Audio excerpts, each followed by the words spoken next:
Hello friends, ഇന്ന് ഞാൻ നല്ലൊരു തേങ്ങാപ്പാലൊക്കെ ഒഴിച്ചിട്ടുള്ള ഒരു ചിക്കൻ കറിയാണ് തയ്യാറാക്കുന്നത്. അപ്പോൾ അതെങ്ങനെയാണ് നമ്മൾ തയ്യാറാക്കുന്നതെന്ന് നോക്കിയാലോ. ആദ്യം തന്നെ ചൂടായ ചട്ടിയിലോട്ട് കുറച്ച് എണ്ണ ഒഴിച്ചു കൊടുക്കാം. എണ്ണ ചൂടായിട്ടുണ്ട്, കടുക് ഇട്ട് കൊടുക്കാം. ഇപ്പോൾ ഞാനിവിടെ 2 സവാള ഇതുപോലെ കട്ട് ചെയ്ത് വെച്ചിട്ടുണ്ട്. അപ്പോൾ അത് ഇതിലോട്ട് ഇട്ട് കൊടുക്കാം.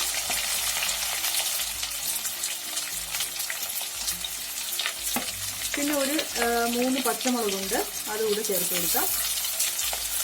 വെളുത്തുള്ളി ഇഞ്ചി ചതച്ചത് ഒരു 1.5 ടേബിൾ സ്പൂൺ ഇട്ട് കൊടുക്കണം. ഇനിയിപ്പോൾ ഇതെല്ലാം ഒന്ന് നന്നായിട്ട് വഴറ്റിയെടുക്കാം. ഈ സമയത്ത് നമ്മൾ കുറച്ച് ഉപ്പ് കൂടെ ഇതിലോട്ട് ചേർത്ത് കൊടുക്കണം. ഈ സവാളയൊക്കെ ഒന്ന് മൂത്ത് വരുന്നത് വരെ നമുക്കൊന്ന് വഴറ്റി കൊടുക്കാം. ഇപ്പോൾ നമ്മുടെ സവാള എല്ലാം ഇതുപോലെ ഒന്ന് മൂത്ത് വന്നിട്ടുണ്ട്. ഇനിയിപ്പോൾ നമുക്ക് ഇതിലോട്ട് പൊടികളൊക്കെ ചേർത്ത് കൊടുക്കാം. ഒരു 1/4 ടീസ്പൂൺ മഞ്ഞൾപ്പൊടി, 2 ടേബിൾ സ്പൂൺ മുളക് പൊടി, ഇത് കാശ്മീരി ചില്ലിയാണ്, ഒരു 1.5 ടേബിൾ സ്പൂൺ മല്ലിപ്പൊടി കൂടെ ചേർത്ത് കൊടുക്കണം. പിന്നെ ഞാനിവിടെ ചേർത്ത് കൊടുക്കുന്നത് ചിക്കൻ മസാലയാണ്, അത് ഒരു 1.5 ടേബിൾ സ്പൂൺ ചേർത്ത് കൊടുക്കാം. നിങ്ങൾക്ക് വേണമെങ്കിൽ ഗരം മസാലയും ചേർത്ത് കൊടുക്കാം, കുഴപ്പമില്ല. ചിക്കൻ മസാല ചേർക്കുമ്പോൾ നമ്മുടെ ചിക്കൻ കറിക്ക് നല്ലൊരു ഫ്ലേവർ കിട്ടും. ഇപ്പോൾ നമ്മുടെ പൊടികളുടെ പച്ചമണമെല്ലാം നന്നായിട്ട് മാറിയിട്ടുണ്ട്. ഇനിയിപ്പോൾ ഞാനിതിൽ ചേർത്ത് കൊടുക്കുന്നത് ഒരു ടൊമാറ്റോയാണ്.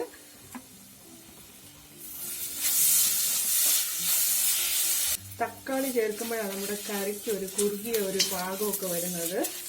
ഇനിയിപ്പോൾ ഞാനിവിടെ ഒരു 3/4 കിലോ ചിക്കൻ എടുത്തിട്ടുണ്ട്. അപ്പോൾ അത് നമുക്കിതിലോട്ട് ആഡ് ചെയ്ത് കൊടുക്കാം.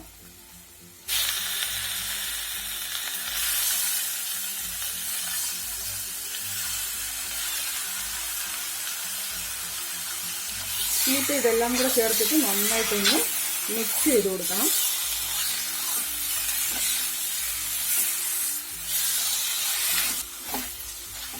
ഇപ്പോൾ ചിക്കനും മസാലയും എല്ലാം ചേർത്ത് നന്നായിട്ട് മിക്സ് ചെയ്തിട്ടുണ്ട്. ഇനിയിപ്പോൾ ഇതിലോട്ട് ഞാൻ ഇതുപോലെ ഒരു ഗ്ലാസ് ചൂടുവെള്ളമാണ് ഒഴിച്ചു കൊടുക്കുന്നത്.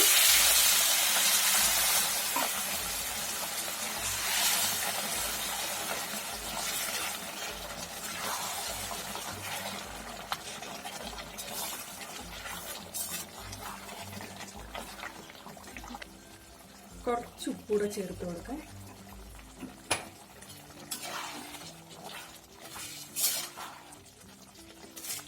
കറിവേപ്പില. ഇനിയിപ്പോൾ ഇത് മൂടി വെച്ചിട്ട് ഒരു 10 മിനിറ്റ് വേവിച്ചെടുക്കാം. പിന്നെ ഇടയ്ക്കൊന്ന് ഇളക്കി കൊടുക്കണം. ഇപ്പോൾ ചിക്കൻ മൂടി വെച്ചിട്ട് ഒരു 10-15 മിനിറ്റ് ആയി. നമ്മുടെ ചിക്കൻ നന്നായിട്ട് വെന്തിട്ടുണ്ട്. ഇനിയിപ്പോൾ അവസാനമായിട്ട് ഞാൻ ചേർത്ത് കൊടുക്കുന്നത് തേങ്ങാപ്പാലാണ്. ഇത് നല്ല കുറുകിയ തേങ്ങാപ്പാലാണ്. അപ്പോൾ ഇത് 1 കപ്പ് എടുത്തിട്ടുണ്ട്, അതുകൂടെ ഇതിലോട്ട് ഒഴിച്ചു കൊടുക്കാം.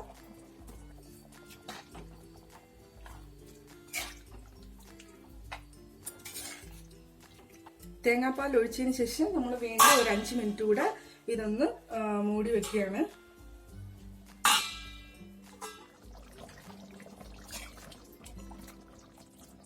അപ്പോൾ നമ്മുടെ ചിക്കൻ കറി ഇവിടെ തയ്യാറായിട്ടുണ്ട്. ഞാൻ ഇതിലോട്ട് കുറച്ച് കറിവേപ്പിലയും കൂടെ ചേർത്ത് കൊടുക്കുകയാണ്. നമ്മളിതിൽ ചിക്കൻ മസാല ചേർത്തിരിക്കുന്നത് കാരണം പ്രത്യേകിച്ച് കുരുമുളക് പൊടി ചേർക്കേണ്ട ആവശ്യമില്ല. അപ്പോൾ നമ്മുടെ ടേസ്റ്റി ആയിട്ടുള്ള ചിക്കൻ കറിയാണിത്.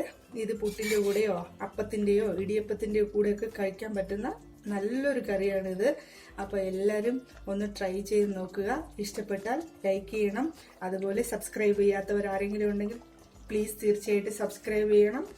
അതുപോലെ തന്നെ കമൻസുകളൊക്കെ അറിയിക്കാൻ മറക്കരുത്. ഉടൻ തന്നെ ഒരു വീഡിയോ ഇട്ട് വരുന്നതാണ്. അതുവരേക്കും ബൈ ബൈ.